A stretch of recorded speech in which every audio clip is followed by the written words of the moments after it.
me why I'm a Republican, first and foremost, I am a Christian. Now, don't misunderstand that.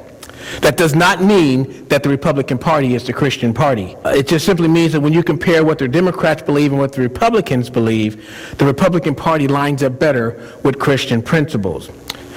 Because I am a Christian, that affects my worldview. That affects where I go, what I do, what I say, and that even affects how I vote. When I step into the voting booth, I do not stop being a Christian. This nation was founded on Christian principles. Ben Franklin said this: "Whoever shall introduce into public affairs the principles of Christianity will change the face of the world."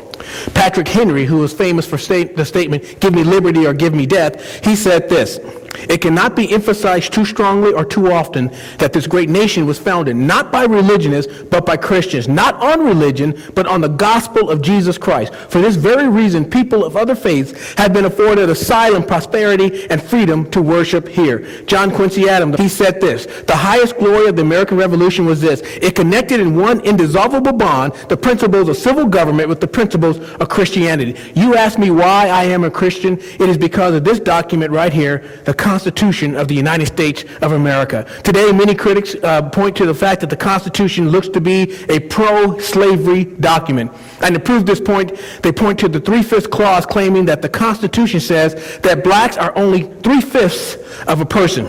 One of the greatest American blacks to investigate this claim was the famous abolitionist Fredrick Douglass. He was born into slavery until he escaped to New York in 1838. 3 years after he had escaped, he delivered an anti-slavery speech in Massachusetts. During the Civil War, he helped recruit the first black regiment to fight for the Union, and he advised Abraham Lincoln on the Emancipation Proclamation and other important issues. He believed that the Constitution was a pro-slavery document because that is what he was told. But then he did something really stupid. He read the Constitution, and when he did, he had a change of heart, and he said these words, quote, "The Constitution is a glorious liberty document. Read its preamble. Consider its purposes. Is slavery among them? Is it at the gateway, or is it in the temple? It is neither. Is the Constitution intended to be, by its framers and adopters, a slave-holding instrument? Why neither slavery, slaveholding, nor slave can anywhere be found in it? Now take the Constitution according to its plain reading, and I defy the presentation of a single pro-slavery clause in it.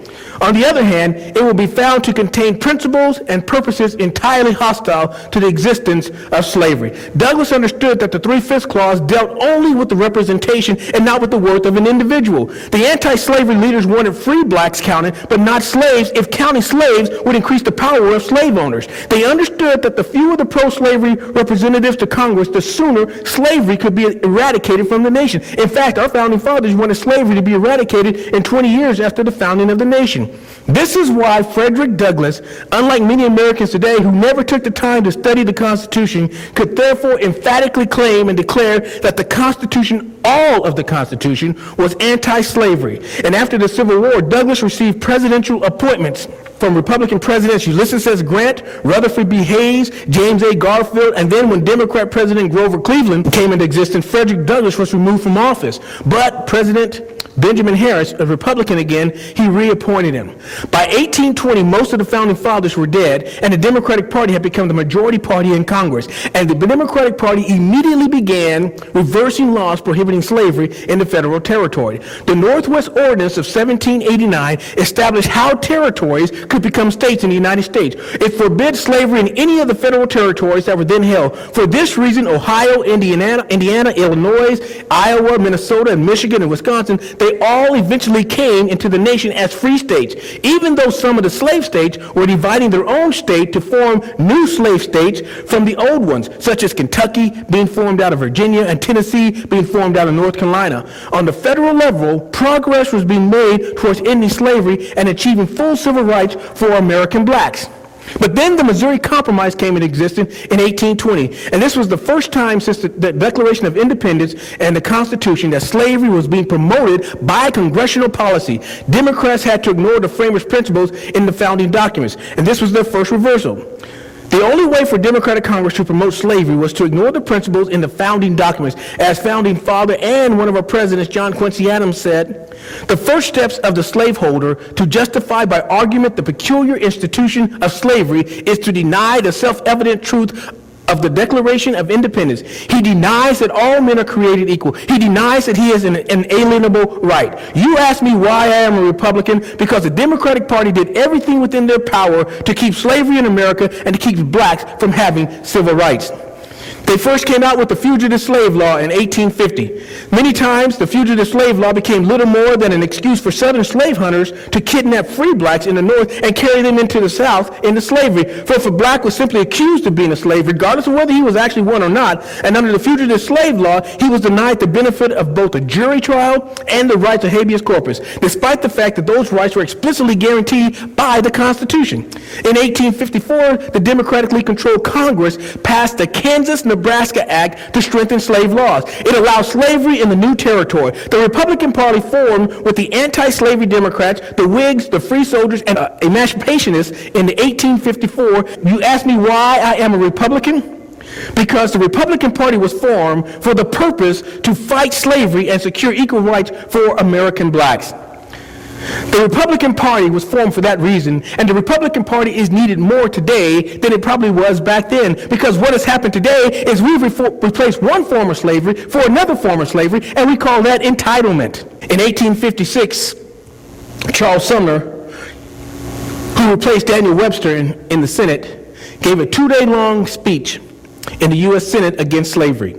Following that speech, Democrat Representative Preston Brooks from South Carolina came from the House, across the rotunda of the Capitol, and over to the Senate, where he literally clubbed down Sumner on the floor of the Senate, knocking him unconscious and beating him almost to death. Many of you have seen this picture. And according to the sources of that day, many Democrats thought that Sumner's clubbing was deserved, and it even amused them. It was 3.5 years later before Sumner recovered enough his health to come back to the Senate. And the very first speech that he delivered on his return to the Senate was against slavery. Now, in all fairness to Brooks, anytime anybody speaks for 2 days on one subject, they really deserve a beatdown. In 1856, the Republican Party had their first presidential candidate, John C. Fremont. John C. Fremont, he lost to James Buchanan. Republicans issued their first Republican platform as well. It was a short document with only 9 planks in the platform, but significantly, 6 of the 9 planks set forth both declarations of equality and civil rights for American blacks, based on the principles of the Declaration of Independence. On the other hand, the Democratic Party, they had as their platform, they took an opposite perspective in that same year. They gave this particular warning, quote, all efforts of the abolitionists are calculated to lead to the most alarming and dangerous consequences, and all such efforts have an inevitability tendency to diminish the happiness of the people. Amazingly, the Democratic platform says that if we abolish slavery, people's happiness will disappear. The next year, in 1857, a democratically controlled Supreme Court delivered the Dred Scott decision. They declared that blacks were not persons or citizens, but instead were property, and therefore, quote, had no rights which the white man was bound to respect, and that the Negro might justly and lawfully be reduced to slavery for his benefit. In fact, the Supreme Court said, we're doing slavery in black people for their benefit. It's actually a benefit to black people. For over a century and a half, Democrats have often taken the position that some human life is disposable, as they did in the Dred Scott decision. Today, Democrats have taken the same position on unborn human life, that an unborn human is disposable property to do with as one wishes. You ask me why I am a Republican? It is because the Democrat Party has as their platform what they stand on, abortion. Let's look at some of the abortion statistics. 12% of of Americans are black in this nation. Yet 35% of all abortions are performed on blacks. Last decade, for every 100 blacks live birth, there were 53 abortions. On this next slide, you'll see this particular ad was taken down. It reads, the most dangerous place for an African American is in the womb. This was put in New York. This was caused such a commotion that it was forced to take down because they were saying that it was racist. But in New York City, 59.8%, 60% of black babies are aborted in that city. No wonder they said this was a dangerous place for black. Look at the abortion statistics. More American black babies have been killed by abortion since 1973 than the total number of American black deaths from AIDS, violent crime, accidents, cancer, and heart disease combined. You know, the great tragedy about abortion is this. We talk about abortion and we don't even use the term, we don't even know what that term means anymore. Let me just real briefly describe something to you. The three most common ways how abortions were done. One of the first common ways is where they stick a knife and they chop up the baby parts, and then they stick a vacuum cleaner in, and then they take inventory afterwards to make sure they have all the parts. The second way that they do it is with a saline solution that they inject into the womb, and it burns the outside skin of the baby, and then the baby, as the baby breathes, it ingests the fluid, and then it burns the inside, and in 24 to 48 hours, the baby is born dead. And the third way is when the baby is partially born, the neck is out, the head is out, they snip the spinal cord to make sure that the baby is not born alive. Those are the three ways that abortions are being done in America today. Now, let me ask you a question. We know that more than 85% of blacks are Christians in this country of ours. How is it that a Christian can sit there and stand on that platform and not have a problem with that? How is it that a Christian can do that? What, do you think that when you stand before God, that God is going to say, you know, I feel the same way that you do. It's just tissue anyway. You can slice and dice everything I put in life. You can take it apart as much as you want. And you think God's going to look at you and say, well done, good and faithful servant. Enter into your rest. I don't think that's the God that's listed in the scriptures. Let's get back to our timeline. In the 1860 presidential election, it was really problematic. There was a split in the Democratic Party. The Northern Democrats and the Southern Democrats. Both groups supported slavery, but while Southern Democrats were willing to split the United States to form their own nation over it, Northern Democrats refused to do so. So the Northern Democrats voted for Stephen Douglas for president, while the Southern Democrats voted for John Breckinridge. With the split in the Democratic vote, Republican Abraham Lincoln was elected with only 40% of the popular vote, but he got 59% of the Electoral College vote. You ask me why I am a Republican? Because Lincoln freed the slaves. The Emancipation Proclamation was one of the greatest documents in American history. The Emancipation document was eagerly anticipated by many of the blacks who gathered in groups around the clock or watches, eagerly awaiting the arrival of midnight on December 31st, 1862. The proclamation was to take effect on the first moment of January 1st, 1863. Now, this didn't set well with the Democrats. You ask me why I am a Republican? Because the Democratic Party created the Ku Klux Klan as an arm of the Democratic Party to regain control in the elections. And yes, you heard me correctly. Under sworn congressional testimony, leading South Carolina Democrat E.W. Sweebles testified that, quote, the Klan, the Ku Klux Klan, belongs to the Reform Party. That is our party, the Democratic Party. Under those same congressional hearings, he continued and he said these words: the Klan terrorized American blacks through murder and public floggings. Relief was only granted if individuals promised not to vote for Republican ticket, and violations of this oath was punishable by death.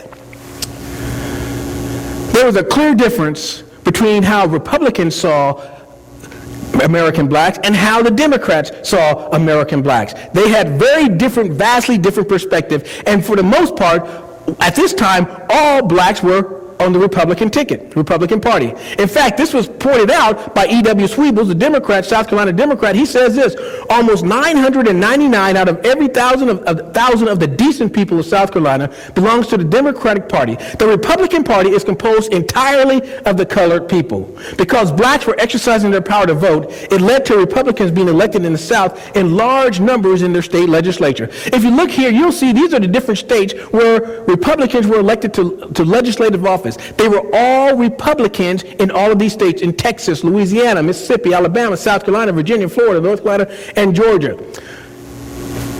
100% of them were Republicans, and they were all black. Of course, the Democrats were not too pleased with this progress, and they took decisive action again. In Georgia, where the state legislature was still in the hands of Democrats, they ruled this, quote, while blacks might have the right to be elected, they did not have the right to serve in office. Democrats then expelled 31 elected blacks from Georgia legislature, reducing their numbers down from 41 down to 10, and it thus kept them in the majority, and the majority went to the Democrats.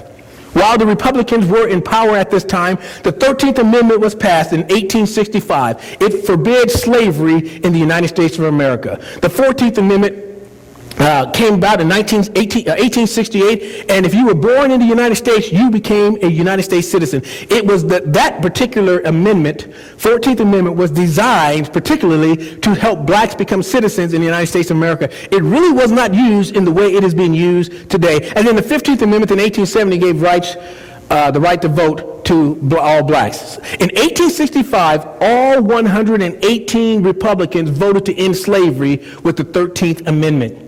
Out of the 82 Northern Democrats, only 19 voted to end slavery. On the 14th Amendment, where blacks who were born in the United States were considered citizens, and on the 15th, it gave them the right to vote. Not one Democrat voted for those amendments. You ask me why I am a Republican? Because Democrats did everything in their power to keep slavery in the United States and to deny blacks the right to vote, and they were opposed to the 13th, the 14th, and the 15th Amendments. Those amendments didn't set well with the Democratic Party. And the red shirts came onto the scenes in the state of South Carolina. And they came on the side of Wade Hampton, who was running for governor at that time. They said this: every Democrat must feel honor-bound, listen to this, to control the vote of at least one Negro by intimidation, by purchase, keeping him away, or as each individual may determine how he may best accomplish it. We must attend every radical, that means Republican, meeting that we hear of, whether they meet at night or in the daytime. Democrats must go in as large numbers as they can get together and well armed. It almost sounds like the same things that are going on today. Democrats used the following tactics to intimidate the black vote. You can see here, it says here in this cartoon done by the Harper's Weekly on October 21st, 1876, of course he wants to vote the Democratic ticket, and he's got two pistols on either side of his head. As a result of blacks who were outnumbering the whites in many of the states in the South, in the late 1800s, blacks were elected to the U.S.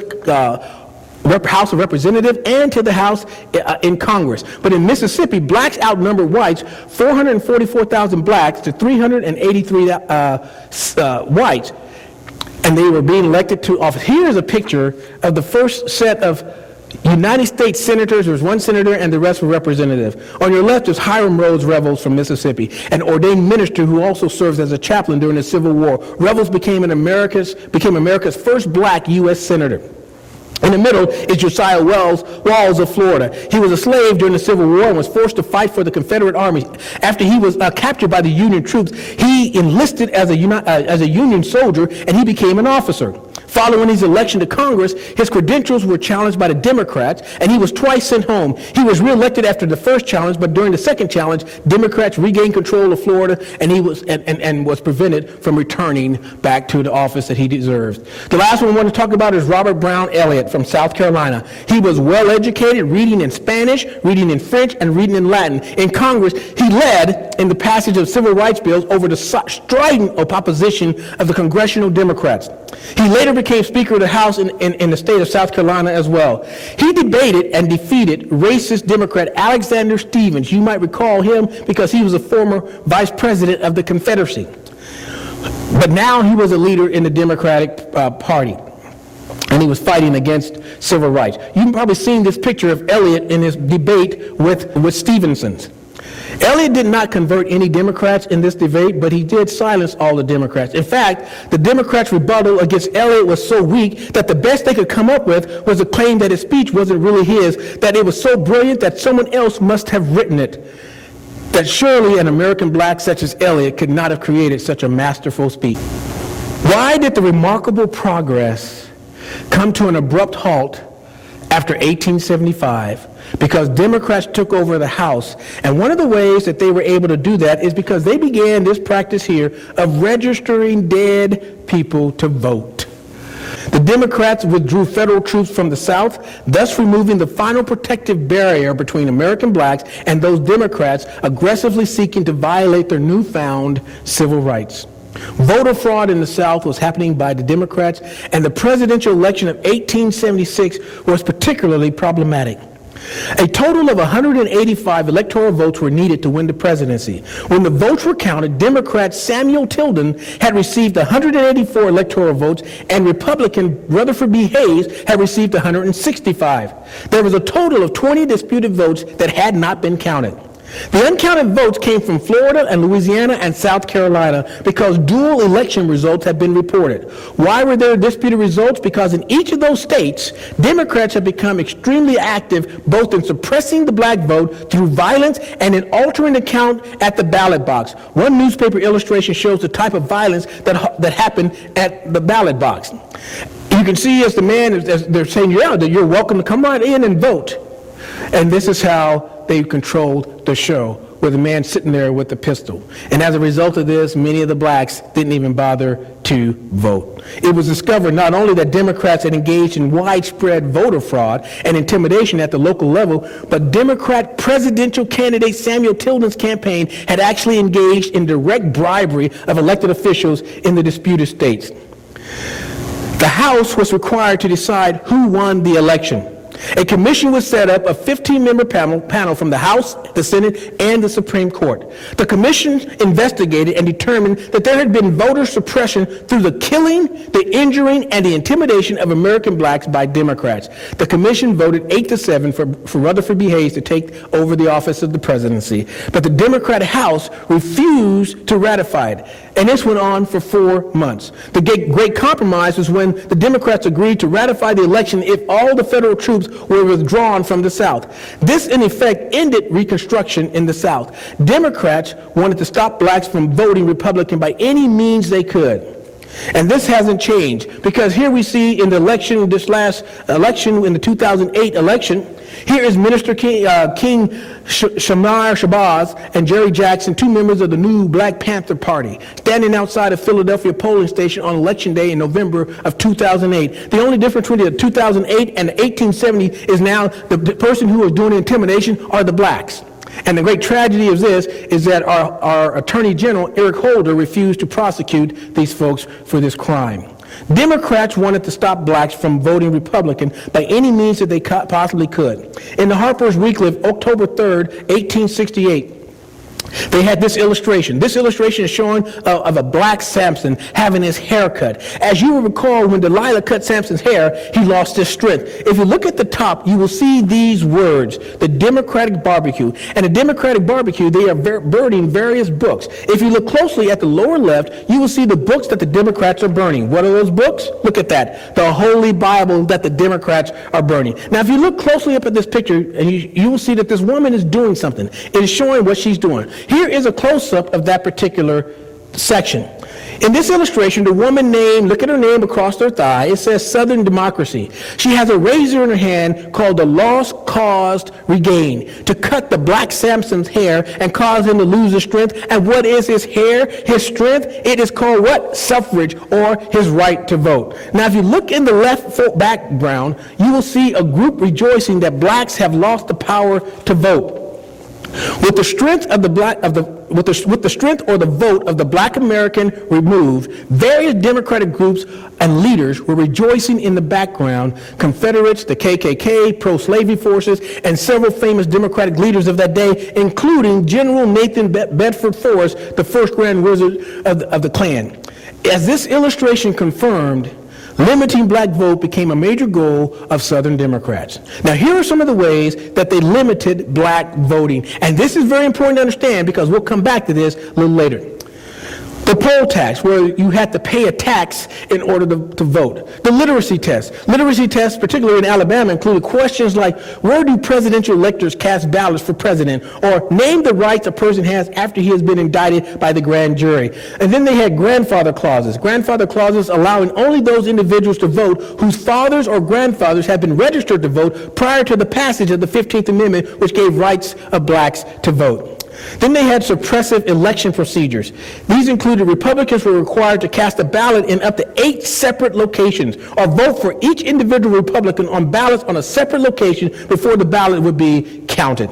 And then they had black codes, or Jim Crow laws. And keep in mind, these are what the Democrats put into place, not the Republicans. Blacks were not allowed to enter towns or without any permission. They couldn't hold office. They couldn't own agricultural property. They couldn't serve on juries. They couldn't racially intermarry. They couldn't vote. And there was a whole list of other laws that the blacks could not do because of the black codes. Then they had gerrymandering, where they would cut up a district so that the district would favor them in their voting. And here's the great tragedy. Even Republicans are doing this. I mean, when you got a bad bad idea. Republicans, it's not a good idea to copy a bad idea. And that's exactly what Republicans did, and both parties are doing the same nonsense. Number 7 is whites-only primaries, where the only ones who can vote in those primaries were whites. The 8th thing was physical violence and intimidation. We've already talked about those things. The 9th was revision of state constitutions. Every state constitution was required to be changed in the South to include full civil rights for blacks, but that never occurred. And then there were property ownership requirements, where you had to own a certain amount of property in order to be able to vote. Now, keeping in mind, all of these things here were put in by the Democrats, not by the Republicans. By the 1900s, Democrats actually began actively to seek the repeal of the 14th and the 15th Amendments. Unfortunately, they were unsuccessful in their efforts. But they had great results in disenfranchising the voters. Look at Mississippi, almost 70,000 more blacks than they had white voters, but yet white voters voted 8-1. In Birmingham, there were 18,000 blacks and only 30 were eligible to vote. In Texas, black voters went from 100,000 down to 5,000. In Alabama and in Florida, it was reduced by 90%. So by 1940, only 5% of blacks were even registered to vote. Democrat Senator Ben Tillman from South Carolina, he explains it like this, quote, "We made up our minds that the 14th and the 15th Amendments to the Constitution were themselves null and void, that the Civil Rights Act of Congress were null and void, that oaths required by such laws were null and void. The Democrats did everything they could to hinder blacks from making strides in civil rights. The 15th Amendment guaranteeing black voting rights was the political blunder of the century," is what A.W. Terrell had said. The Democrats from the North and the South, they agreed with Terrell. Fortunately, the Democrats were unsuccessful in trying to repeal the 14th and 15th Amendment. In 1901, Republican President Teddy Roosevelt caused an uproar for many Democrats by inviting Booker T. Washington to the White House. Booker T. Washington was the first American black to dine with the president at the White House. While Booker T. Washington wise counsel was snubbed by Democrat President Woodrow Wilson, it was gladly sought by 3 Republican presidents for whom he served as an advisor, including William Taft, William McKinley, and Teddy Roosevelt. Booker T. Washington was once a slave. He became one of America's greatest reformers and educators and writers. He also started the Tuskegee Institution, and he refused to allow the hatred of men to cause him to hate. And he said these words, quote, "I shall allow no man to belittle my soul by making me hate him," end quote.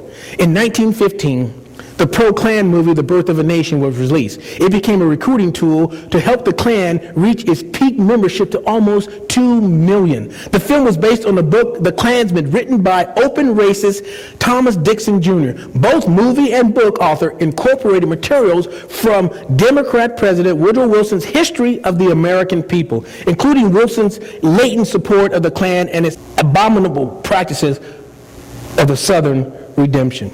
President Woodrow Wilson was a racist, and he showed the first movie in the White House.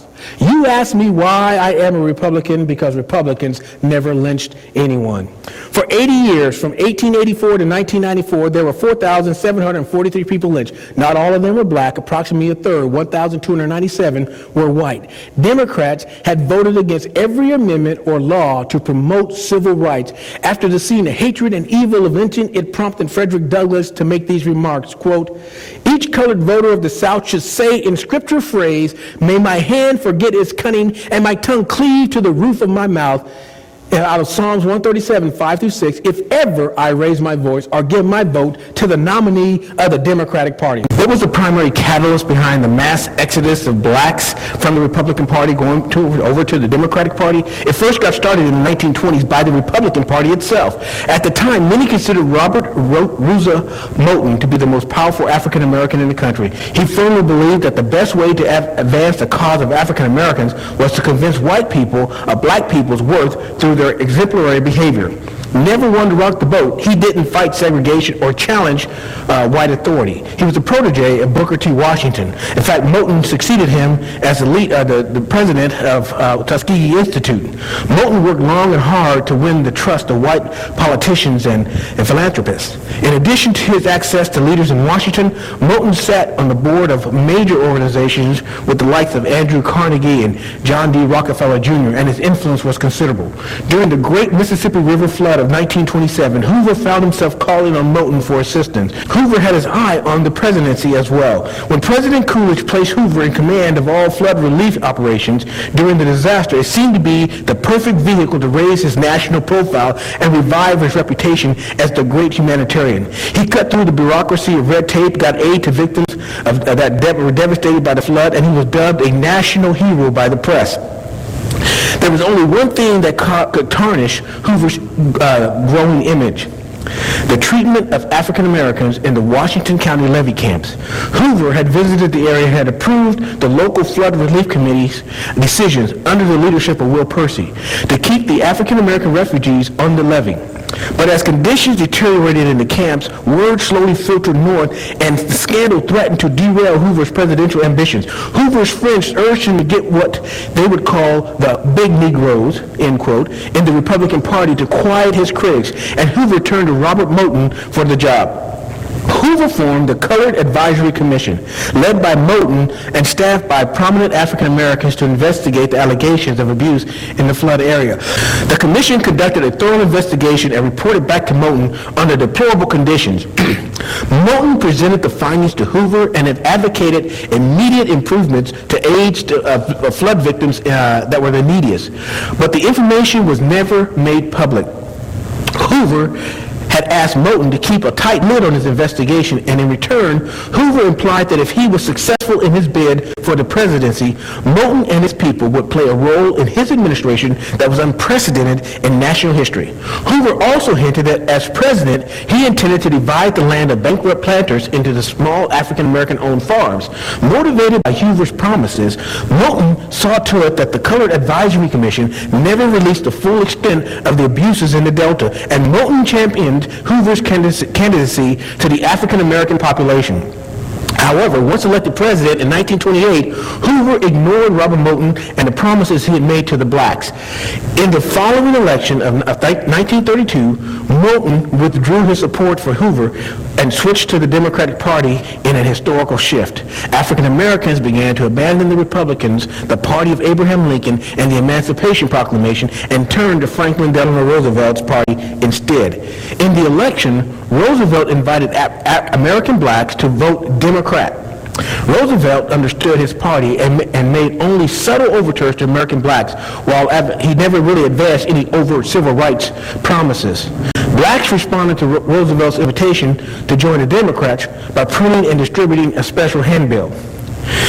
As you look at this handbill, you'll see at the foot is a newspaper with the title, "Lynch Two More in Florida." The headline was intended to communicate something special and specific to the black Americans of that day. The headline referred to two recent lynchings in Florida, those of Richard and Charles Smoke on August 28, 1931. Franklin Delano Roosevelt created the Black Cabinet. It was created to advise him on civil rights issues. He was the first Democrat to place language in the platform calling for an end to racial discrimination. However, despite the new language in their platform, Democrats in Congress still killed every piece of civil rights legislation that was introduced in that era. Harry Truman, another Democratic president who was much more courageous than FDR, attempted to make a difference as well. He was the first Democratic president in 1946 to make bold civil rights proposals. He pushed for anti-lynching laws, a ban on the poll tax, and desegregation of the military. In fact, even though Truman issued an order desegregating the military, Truman learned, just like FDR before him, that it was difficult for rank-and-file Democrats to reshape their long-held views of race. Democrats killed all of his proposals, including his proposed Civil Rights Commission. You need to know that there was a strong alliance of the Klan that allowed Democrats to get elected. When Democrat George Wallace ran for governor in Alabama, he initially refused the Klan's endorsement and he lost the race. On his next attempt, he adopted a white supremacy position and he was elected governor. The Klan had a parade in Washington, D.C. This is how prevalent it was, involving many Democratic members of Congress. Southern Democratic governors, fearing that Truman might eventually succeed in his civil rights goals, denounced his agenda and proposed a meeting in Florida of what they called a Southern Conference of True Democrats to plan their strategy to halt civil rights progress. The Southern Democrats walked out of the Democratic Convention and they formed the Dixiecrat Party. They ran South Carolina Democrat Governor Strom Thurmond as their candidate for president. Thurmond's bid was unsuccessful, but Thurmond did have a change of heart about civil rights. Thurmond later had a dramatic change of heart on civil rights issues, and in 1964, he became a Republican. He became the first Southern senator to hire a black in his senatorial office when he hired Tom Moss. Now let's get back to our timeline. Democrat Truman was replaced with World War II hero Dwight D. Eisenhower. Eisenhower was elected in 1952, and he issued executive orders halting segregation in the District of Columbia and in federal agency. Eisenhower was well aware of the Southern Democratic congressional commitment to racial segregation. He understood that it would be difficult to make substantial changes in law and that progress would be slow at best. Eisenhower determined to eliminate racial discrimination under all the areas that he had authority over. He was the first president to appoint a black to an executive position on his White House staff when he appointed Fredrick Douglass.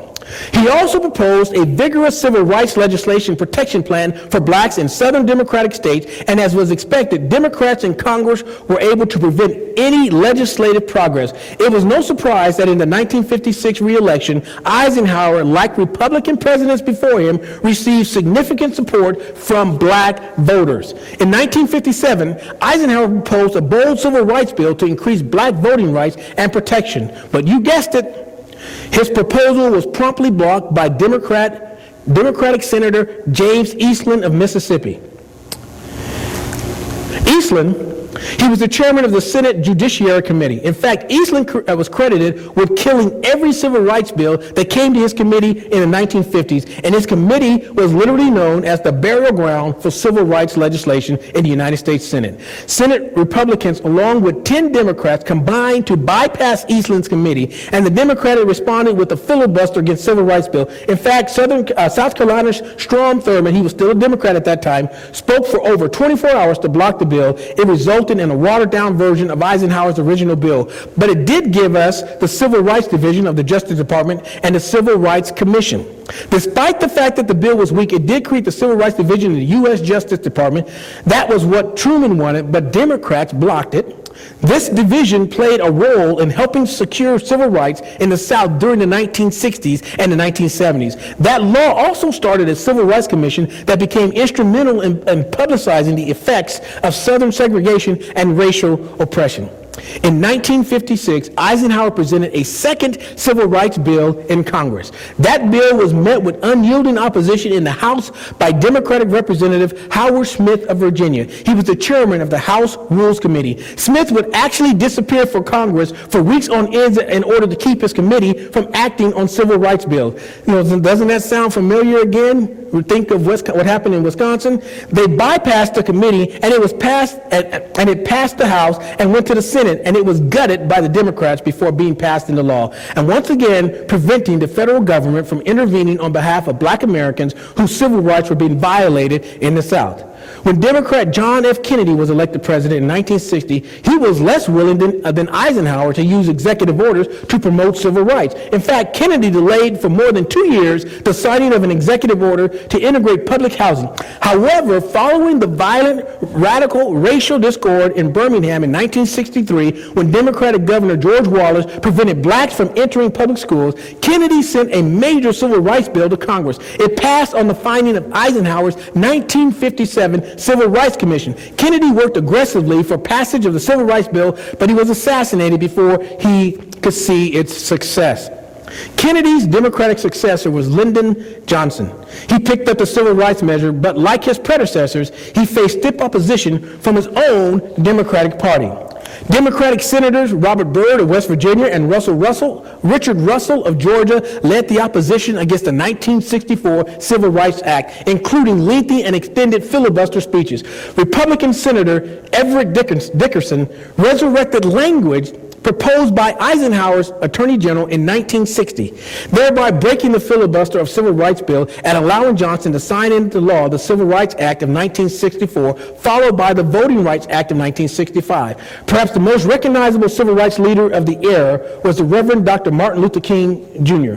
Like Fredrick Douglass, the great civil rights leader of the previous century, Dr. King was also a Christian minister of the gospel. He was with President Johnson when the Civil Rights Bill was signed into law. Though both of these important Civil Rights Acts were signed into law under a Democratic president, it was the Republicans in Congress who made possible the passage of both acts. Johnson had been unable to garner sufficient Democratic support to pass either bill. At the time, now this is important, the Democrats had 315 members of Congress, holding almost a two-thirds majority of the House, and they had two-thirds of the Senate. President Johnson needed only a majority, only 269 votes to get the Civil Rights Bill passed. But out of the 315 Democrats, watch this now, only 198 voted for the Civil Rights and Voting Rights Act. Democrats had it within their power to pass those civil rights bills, but they did not. And it was because of the Republicans, that's the reason why these bills got passed. That is why it is a sad thing that Americans began to change, African Americans began to change their allegiance because there was a Democratic president, a Democratic Congress, and a Democratic Senate at that particular time. And because of this, they were deceived into thinking that the Democrats were their friends. They were deceived into thinking that the Democrats had their best interest in mind. If it had not been for the strong support of the Republicans, the Civil Rights Act of 1964 and the Voting Rights Act of 1965 would have never become law, not to mention the fact that the heart of the both bills came from the work of Republican President Dwight D. Eisenhower. The Civil Rights Act of 1964 gave civil rights for all people. Folks, they gave civil rights to the very people that the Democratic Party was trying to deny those rights to. The Voting Rights Act of 1965 banned the literacy test. Who put the literacy test in the first place? It was the Democrats. The 24th Amendment, of 1964 abolished the poll tax. Who put the poll tax in the first place? It was the Democrats. One of the first Republicans in the United States Senate, Joseph Haynes Rainey, he said this, he was from South Carolina, he was born a slave, he actually served briefly as a Speaker of the U.S. House and was in Congress longer than any other American black during that era. The fact that Democrats were in the White House at the time of the signing of the Civil Rights Act and the Voting Rights Act deceived blacks into thinking Democrats were working for them. Look what he said. Here's what Joseph Haynes Rainey said, quote, "We intend to continue to vote so long as the government gives us the right and the necessary protection. And I know that right, according to us, now will never be withheld in the future if left to the Republican Party." Democrat, let's get back to our timeline. Democrat Lyndon B. Johnson appointed Thurgood Marshall to be the first black to the Supreme Court. LBJ could care less about the plight of blacks in America. What LBJ was concerned about was his image, and he knew that being perceived as a civil rights crusader would help steal black votes away from the Republican Party, the anti-slavery party, the party of Lincoln that Lincoln once held. Blacks were critical to the Democratic future. Johnson told one young staffer when he was considering the appointment of Thurgood Marshall to the Supreme Court, he said, quote, "Son, when I appoint an N-word to the court, I want everybody to know he's an N-word." With the passing of the Civil Rights Act of 1964, the Voting Rights Act of 1965, the 24th Amendment, and the appointment of the first black to the Supreme Court, all under the leadership of a Democratic president, it led to a shift in allegiance for blacks. The real tragedy is that the Democratic Party, Democratic Congress, repeatedly tried to prevent civil rights for blacks. The Democrats were extremely successful in causing blacks to jump ship from the lifeboat of the Republican Party in the sea of entitlement. And one of the ways that this was done, it is significant that over recent years, a popular rumor had been widely circulated across the African American community that, quote, if Republicans were elected to Congress or the presidency, they would not extend the 1965 Voting Rights Act and would in fact remove the right to vote for African Americans. Certain provisions of the Voting Rights Act needed to be periodically reviewed by Congress. Many in the black community have believed this rumor, and surveys have indicated that this belief in this rumor was a substantial cause for voting against Republicans. See, the problem is the 15th Amendment to the Constitution guaranteed blacks the right to vote, not the Voting Rights Act of 1965. That banned literacy tests. It has been an effective political tool for Democrats to use against Republicans. Fredrick Douglass once said this: "For colored voters, the Republican Party is the ship, all else is the sea." You ask me why I am a Republican? Because these two men are Democrats.